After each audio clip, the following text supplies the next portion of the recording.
Anda banyak konsultasi, cari psikolog, cari psikiater dan sebagainya. Solusinya udah ada sebetulnya. Quran surah kedua, Al-Baqarah ayat 285 sampai 286. Dua ayat terakhir di surah Al-Baqarah. Mohon izin, Anda yang mengalami situasi ini nanti, ini diberikan solusinya. Dan solusi ini datang langsung lewat Rasulullah dengan informasi dari Allah Subhanahu wa taala, pencipta kita.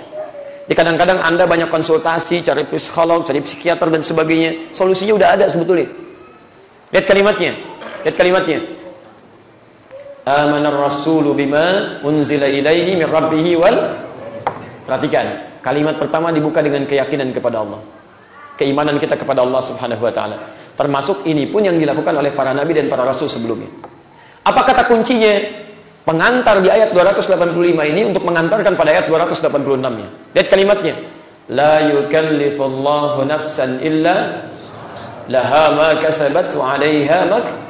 Baik. Rabbana la tu'akhidna in nasina aw akhtana, dan seterusnya ayat. Sekarang perhatikan. Perhatikan. Ini inti bahasannya. Ada orang yang tidak tenang, terganggu dalam keadaan akan tidurnya. Di antaranya, satu, diakibatkan oleh beban aktivitas kehidupannya.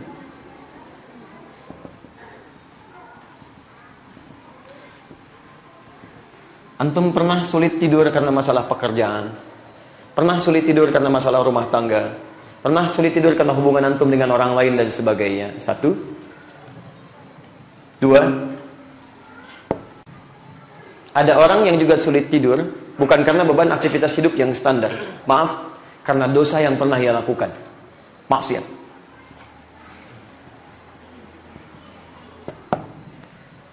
Hati-hati, karena dosa yang pernah ia lakukan. Maksiat. Awas, hati-hati. Apalagi orang yang belum pernah berbuat salah, tiba-tiba berbuat maksiat. Silakan kalau tidak percaya. Antum keluar dari sini, sudah tahu sendal antum yang itu, ngambil sendal orang misalnya. Itu saya yakinkan, malam nanti nggak akan bisa tidur. Mikirin bagaimana mengembalikan, mikirin bagaimana begini. Apalagi melakukan tindakan yang lebih besar lagi. Susah antum. Seakan-akan ada yang mengejar-ngejar. Hati terus berontak, ini salah, ini salah, ini salah. Suara hatinya kencang di sini. Ini yang membuat persoalan menjadi tidak tenang. Dua hal ini. Maka perhatikan. Sebelum tidur, kalau Anda mengalami situasi-situasi seperti ini, ada beban-beban kehidupan yang terasa berat dan sebagainya, Allah ajarkan satu cara kepada kita yang sangat indah. Satu, lihat. La yukallifullahu nafsan illa wus'aha. Yakinkan pada diri kita, kata Allah, Allah tidak akan pernah memberikan ujian persoalan hidup kecuali sesuai dengan kemampuan kita. Tidak mungkin Allah berikan beban kehidupan kalau kita nggak sanggup. Ini ajaran penting. Oh, hati-hati ya. Seakan seperti sederhana. Jadi ada pernyataan dari Al-Quran, kalau kita sedang mendapatkan masalah, ujian sebesar apapun, maka ujian ini tidak akan pernah diberlakukan oleh Allah, ditetapkan oleh Allah kepada satu makhluk manapun, kecuali dia sanggup menerimanya. Jadi kalau Anda sekarang punya masalah, seberat apapun misalnya, itu mustahil masalah itu dititipkan kepada Anda, kalau Anda tidak sanggup mengatasinya. Pasti Anda sanggup. Jadi ketika Anda punya masalah apapun, yakinkan pada diri Anda, ini masalah dititipkan kepada saya, karena memang cuma saya yang bisa mengatasinya. Karena itu tidak dititipkan pada orang lain, karena orang lain nggak bisa menjalaninya. Paham ya? Jadi masalah apapun yang sedang Anda lalui, berbahagialah. Kalau Anda punya seberat apapun masalah yang tidak orang lain miliki, itu tandanya Allah sedang memberikan kepercayaan kepada Anda yang tidak diberikan kepada yang lain. Cuma Anda yang bisa mengatasi, orang lain tidak. Tapi juga jangan terlalu bangga sampai dibikin status. Memang cuma saya yang bisa mengatasi, yang lain tidak. Masya Allah. Suka bawa perasaan kalau begitu itu. Jelas ya? Maka tanamkan pada jiwa kita. Malah, kenapa ini menjadi berat ya? Kenapa saya pikirin? Toh rumus Qur'annya juga satu. Lihat, setiap persoalan sesuai kadarnya dengan kemampuan. Satu ini rumusnya. Jadi begitu ada persoalan berat, yakinkan ini pasti ujian Allah. Gak mungkin saya diuji kecuali saya mampu. Turunkan lagi solusinya, jangan sampai sini. Bagaimana cara mengatasinya? Lihat kalimatnya. Yuridullahu bikumul yusra, wala yuridu bikumul usra. Inna ma'al usri. Setiap ada persoalan, pasti ada solusi. Hadirkan dulu ini. Ini rumus Quran sederhana, teman-teman. Sederhana. Jadi setiap Anda dihadapkan pada masalah, kalau bahasa cepatnya begini, pasti selesai. Pasti ada solusinya.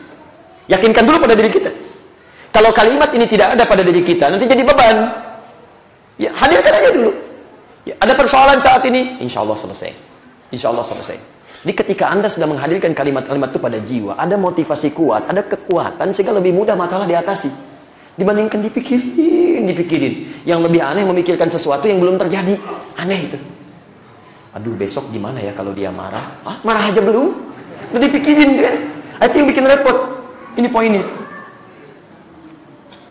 Nah, yang paling luar biasa, mohon maaf, yang paling luar biasa, lantas setelah itu Anda minta solusi kepada Allah supaya tidak diberikan beban-beban yang melebihi batas kemampuan Anda, walaupun sebenarnya sudah dikasihkan di awal.